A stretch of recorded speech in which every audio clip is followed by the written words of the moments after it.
नमस्कार, मनोभाव चैनल में आपका स्वागत है। सर्वप्रथम मेरी ओर से विश्व की सभी माताओं को मातृ दिवस की हार्दिक शुभकामनाएं। जिस प्रकार माताएं हर सुख दुख में हमारी सहायक होती हैं, हर संकट से हमें बचाती हैं, उसी प्रकार संपूर्ण विश्व को संकट से बचाने वाली और हमें सही राह दिखाने वाली आदिशक्ति जगत जननी माँ भगवती हैं। हम माँ के चरणों में ही अपनी सर्वाधिक श्रद्धा अर्पित करते हैं।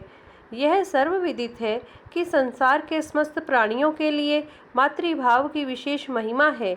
व्यक्ति अपनी सर्वाधिक श्रद्धा संभवतः माँ के चरणों में ही अर्पित करता है। सर्वप्रथम माता में ही देवत्व का दर्शन होता है। इसीलिए कहते हैं मातृदेवो भवा। कोई भी भक्त माँ जगदम्बा की वात्सल्यता से वंचित नहीं होता, क्योंकि पुत्र कुपुत्र हो सकता है पर माता कभी कुमाता नहीं बन सकती। ये इतनी करुणामयी माँ है कि इनकी कृपा प्राप्त होने पर व्यक्ति बड़ी से बड़ी विपत्ति से भी आसानी से बाहर आ जाता है।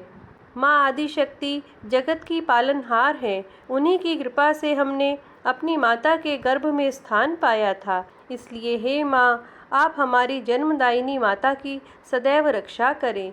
जैसे हर संतान चाहती है कि उसकी माता सदैव उसके साथ रहें, ठीक उसी प्रकार हम सब भी माँ भगवती की संतान हैं और हम भी सदैव माँ के आशीर्वाद की छत्र छाया में रहना चाहेंगे। आज मातृ दिवस के शुभ अवसर पर हम माँ भगवती से यही प्रार्थना करेंगे कि हे माँ, भले ही कुछ मत देना, बस एकमात्र हमारी इस मायाबद्ध बुद्धि को अपने अनुरूप चलाती रहना। सारा दुख सुख इसी बुद्धि देवी के कारण समस्त प्राणियों को मिलता है। बस इस बुद्धि पर आप ही शासन करती रहना माँ। हम अबोध मूर्ख बालकों की बुद्धि तो विष्ठा की ओर जाएगी ही। जैसे एक नन्हा बालक विष्ठा और अंगारे को भी खिलौना या खाद्य वस्तु समझकर उसकी ओर लपकता है, जिद करता है, रोता है, लेकिन उसकी माता उसे उस ओर जाने नहीं देती। ठीक इसी प्रकार हे माँ, हमें अपने करुणामयी आंचल में आश्रय देना। हम अकेले अपनी बुद्धि से कहाँ तक चलेंगे माँ, आप सही राह दिखाती रहना। बस आप चलाती रहेंगी तो यह मानव जीवन संपूर्णता को प्राप्त कर अपने लक्ष्य को, मायापति भगवान को तथा आनंद को स्वयमेव प्राप्त कर लेगा माँ। बस आप हाथ न छोड़ना माँ। भले ही समय समय पर हमारी गलतियों के लिए हमें दंडित करती रहना माँ, लेकिन अपने आंचल से हमें दूर न करना माँ। हमें कुछ नहीं चाहिए, बस बुद्धि देवी को ठीक रखना और अपने अनुगत व अनुकूल रखना। यह सही तो सब सही। बुद्धि ठीक रहेगी तो विश्व का समस्त आनंद और सुख आपकी कृपा से हम बिना अहंकार के भोग पाएंगे माँ।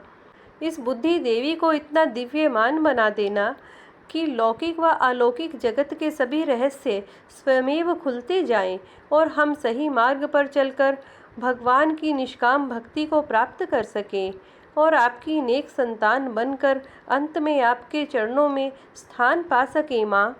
या देवी सर्वभूतेषु बुद्धि रूपेण संस्थिता, नमस्तस्यै नमस्तस्यै नमस्तस्यै नमो नमः। देखिए, इस संसार में माताओं को सर्वोच्च पद प्राप्त है और आप सभी माताएं पूजनीय हैं। अंत में मैं सभी माताओं से प्रार्थना करूंगी कि वे अपनी संतानों की गलतियों को छिपाएं नहीं, अपितु उसके लिए उन्हें सही गलत की पहचान बताएं और यदि आवश्यकता हो तो उचित दंड भी दें। इस प्रकार आप अपने मातृत्व का पूर्णतया निर्वाह कर पाएंगी। मेरे विचारों ने यदि आपको जरा भी प्रभावित किया हो तो आप कमेंट्स में मातृदेवो भव लिख सकते हैं और मेरे चैनल को सब्सक्राइब कर सकते हैं। जय माता दी।